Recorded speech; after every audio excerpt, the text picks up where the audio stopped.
Member of Parliament for Kimbwezi West Constituency for the removal from office by way of impeachment of Gachagua, the Deputy President of the Republic of Kenya. I have been invited to appear in Parliament in the National Assembly tomorrow at 5 p.m. and I want to confirm to the honorable members and the Speaker and the people of Kenya that I'll avail myself at that time and prosecute my defense for 2 hours, and I trust the honorable members will be kind enough to allow me to respond in silence. I, however, considered that I'm elected by the people of Kenya directly. On 9th of August 2022,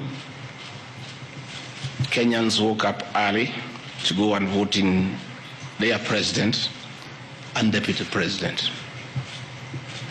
And out of the millions of Kenyans who turned up, 7.2 million Kenyans decided willingly that Dr. William Ruto should be elected as president and Gachagua as the deputy president. I think it's only fair when members of parliament decide that they want to remove the deputy president from office, the people who elected Gachagua as deputy president hear his side of the story. I think it's only fair. And I thought it's also respectful to the voters to have the first opportunity to hear from me before the honorable members, because they are the ones who elected me to office. Article 1 of the Kenya Constitution says that the power, the sovereignty of this great nation rests with the people. And Parliament, that is the National Assembly and the Senate, enjoy delegated authority from the people. It is therefore very important that the people who elected me as Deputy President get my response of the very outrageous accusations against their Deputy President that have no basis, that is sheer propaganda, that is a scheme to hold me out of office because of other political considerations, and has nothing to do with violation of the Constitution. It has nothing to do with gross misconduct, and it has absolutely nothing to do with committing international or national crimes.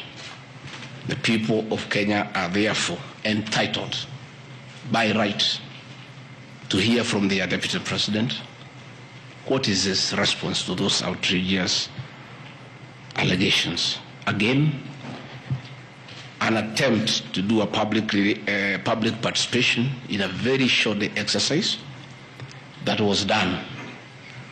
My response was not part of what was presented to the people of Kenya.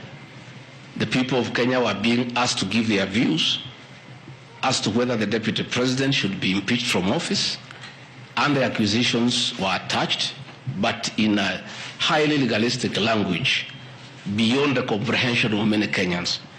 But the response of the Deputy President was not there to enable them make an informed decision by listening to the charges against him and listening to his response.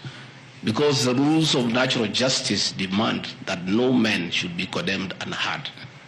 My lawyers will be vigorously challenging that public participation as a nullity, and that does not meet the threshold of public participation as expounded by the Supreme Court of Kenya during the celebrated case of Governor Peter Wabora. The motion alleges that 2 years since assuming office, Gachagua has acquired property and wealth whose estimated value is 5.2 billion.